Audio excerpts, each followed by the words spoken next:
It takes 13 times to contact a client before they buy a home.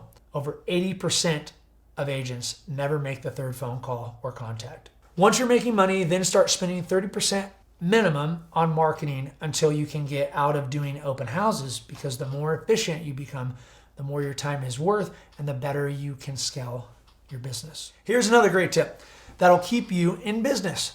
I hope by now you're seeing the value in this video, and if you feel you got your money's worth already, the next hour is going to be a huge bonus for you. When I first got started in real estate, I was 19 years old. I got my real estate license because I wanted to be a lender. I thought because I was good at math, I like numbers. Soon I found out I didn't like being stuck in an office, so I learned real estate as well. I learned loans for the first few months. I did my first deal with a hard money loan out of the yellow pages. If any of you can't remember what those are, it's because you're young, but I would open up the yellow pages and make phone calls. I was in one of the smallest offices, so I got 80% split because they didn't have a lot of training. There was a nicer older lady that told me about 6 months into my business, have I ever thought about new home sales? So I applied and got a job. But I tell you this because if I would have had a coach from the beginning that was committed to my success, I would have been financially free 10 years earlier. Most people never get out of selling new homes because you make a really good living, but I was more concerned with my freedom than I was being financially rich. Since I knew I could sell real estate, I knew if I had the marketing tools, I would be able to sell many homes as I did with new homes, which was an average of 50 to 60 homes a year. So I had that belief in myself that I could do this because I've done it. I started resale in 2014, and it wasn't until 2018 that I really discovered the power of marketing. And the main reason was I didn't believe in myself enough until I had finally pushed it all in on myself. I was always looking for others to see the best in me, and it wasn't until I only cared what I thought of myself and stopped caring what others thought is when I really soared high. And if you take nothing from this but the last statement and take it to heart and start loving yourself enough to develop yourself, to find your ceiling and break through it, and then continue to do the same thing on repeat, you will soon get better and faster at hitting new levels as long as you promise never to stop. Then maybe one day you will look back with no regrets and truly live a life without regrets and surpass every expectation you've ever had for yourself. This is a life worth living, in my opinion.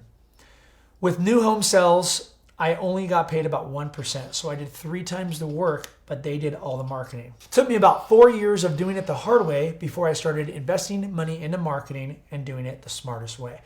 My lender and I would spend $500 a month each on Zillow and sold absolutely 0 homes from the Zillow marketing in 12 months, and nobody in the office or anywhere else would tell me what was working for them. There was an agent in my office selling 7 to 8 homes a month, and they told me they weren't spending hardly any money on Zillow, and it was all from their sphere of influence.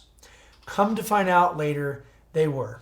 So I decided to be a little risky, and I convinced my lender to invest $2,000 a month with me. So we each spent $2,000, total of $4,000 a month on Zillow, which is pretty expensive these days. The average cost per lead is about $130 per contact.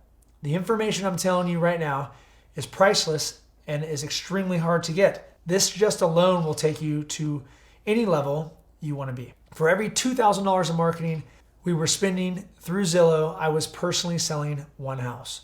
If your average commission is $8,000 and you're making $6,000 profit, if you double this, then you will double your income.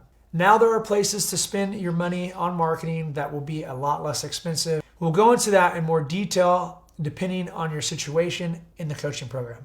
At this time in 2017, I'm selling about 50 plus homes a year.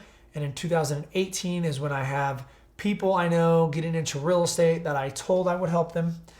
I started to increase what I spent on marketing and intensively training everybody to become successful overnight. Here's another prime example of how important it is who you get trained by, because out of the 8 agents that were all brand new, maybe just one of them would have sold a house. And that's not just my opinion, that's also statistically proven from the National Association of Realtors. I became the new home builder. I provided training, marketing, and support. And this is what I plan to provide you when you sign up for the coaching opportunity below. I hope you're enjoying this video. The 2 things you need for success in any business is sales and marketing. That's it. Real estate is your business. True story here. My mom told me she wasn't a salesperson once. I told her, you are, just not that good at it. Every single human is selling something every day. Maybe it's their friendship, partnership, buying groceries, and many more daily activities you negotiate on as a human every single day.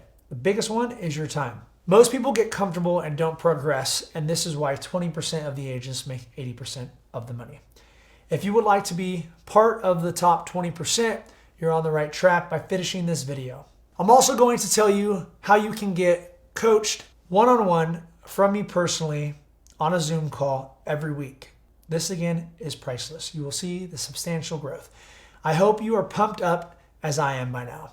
Another way to get started after watching this video is from working with new home builder companies in your area by shooting quick videos from the models. New home builders are a great source of information and inventory. If you don't have an open house to show, you can start marketing their inventory, and I would recommend doing at least 1 to 2 videos every single week. When I first got started in real estate, I was 19 years old. I got my license because I thought I wanted to be a loan officer. After being successful in the newspaper sales business at the age of 18, I made about $60,000 working just 30 hours a week. I thought it was time to get a normal, prestigious job rather than knocking on doors and standing outside the grocery store selling 3-month subscriptions to the Fresno Bee. I pondered on what I was good at. I was quick at crunching numbers from a small age, so I figured I would become a loan officer, and I called one place and asked how I could get a job working there. They told me I had to have a real estate license, so I took my real estate courses over the next 2 months and then studied for my state exam for 4 days straight and passed the exam. All throughout high school, I was the last one to finish a test and failed everything until 7th grade. This is when I figured out when you have a why big enough, then the willpower takes care of the rest. Later, I found out I didn't need my real estate license to become a lender. I liked working with numbers, but soon found out I didn't like being stuck in an office doing paperwork all day. So I learned about loans and the lending process for a few months and actually did my first loan, which was a hard money loan from calling random people out of the yellow pages. I first started off working with a smaller broker's office, at that time paying me 80% of nothing. So unfortunately, nobody helped me too much there. A sweet older lady asked me about 6 months in if I ever thought about selling new homes. I put in a resume and got a job, and that's a whole nother story. I tell you this because if I would have had a coach from the beginning that was committed to my success, I would have been financially free 10 years earlier. Most people never get out of the new home sales because you make a really good living,